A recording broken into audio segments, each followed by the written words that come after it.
Bonjour à tous. Aujourd'hui, je veux parler du fait d'être rejeté pour sa foi.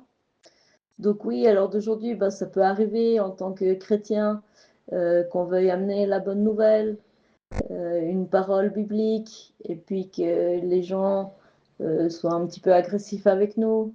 Ça peut arriver aussi juste le fait que d'autres personnes sachent qu'on est chrétien, qui nous aiment pas ou que ça se passe mal. Ça peut être aussi dans notre attitude, le fait de vouloir aider d'autres personnes, de vouloir amener la paix ou l'amour. C'est vrai que les gens, ils peuvent des fois être en colère, ils peuvent même nous détester pour ces choses-là. Donc c'est vrai qu'on sent qu'il y a une certaine opposition. Euh, on pourrait dire, si on pouvait mettre peut-être une marque à ce monde, on pourrait dire que c'est la haine. Et puis, si on mettait une marque, par exemple, aux croyants, ça pourrait être l'amour. Et puis, l'annonce de la parole, ça peut amener en réaction de la haine. Ça renvoie aussi l'être humain à sa situation devant Dieu.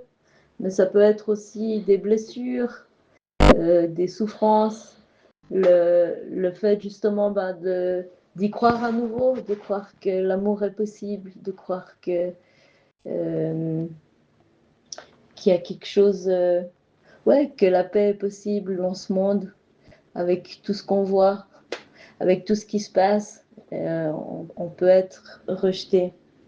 On peut le voir aussi quand Jésus, il est venu sur terre. Il y a eu beaucoup d'opposition, il a été rejeté par beaucoup de monde, même par des personnes de sa famille, parce que il a amené de l'amour, mais il y a aussi eu des miracles, des guérisons, des personnes qui ont été sauvées. Donc oui, c'est vrai que bah, le fait on accepte Jésus dans notre vie, ça nous amène à une transformation, ça, on- ça nous amène plus loin. Et puis, oui, on le fait parce que on aime Dieu et puis on a envie de mettre sa foi en action. Donc, oui, les souffrances, elles sont inévitables, je pense, pour les chrétiens, mais ces souffrances, elles purifient notre foi. C'est comme si on participait aux souffrances de Christ et puis un jour, elles aboutiront à une joie parfaite. C'est aussi un signe qu'on appartient à Christ. Et puis, la joie et la paix, on peut la trouver avec le Saint-Esprit. Après, c'est vrai que dans ces situations, on peut se tourner vers l'Église, vers nos frères et sœurs, pour parler, pour prier. On peut aussi déposer au pied de la croix tout ce qui se passe. On n'est pas obligé de répondre non plus si on nous insulte. On n'est pas les défenseurs de Dieu, on est juste porteurs de la bonne nouvelle. Et puis, c'est en essayant que en essayant, en écoutant le Saint-Esprit, qu'on va s'aiguiser et puis qu'on va pouvoir collaborer au mieux avec Dieu.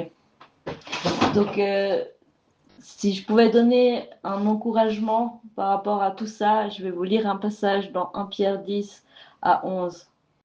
Mais quand vous aurez souffert un peu de temps, Dieu, l'auteur de toute grâce, qui vous a appelé à connaître sa gloire éternelle dans l'union à Jésus-Christ, vous rétablira lui-même, il vous affermira, vous fortifiera et vous rendra inébranlable. À lui appartient la puissance pour toujours. Amen.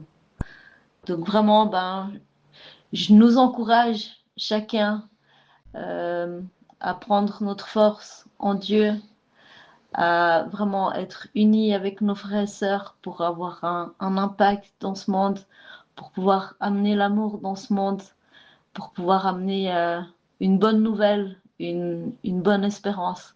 Et puis oui, ça va arriver qu'on soit persécuté, mais Dieu, il est avec nous. Soyez bénis.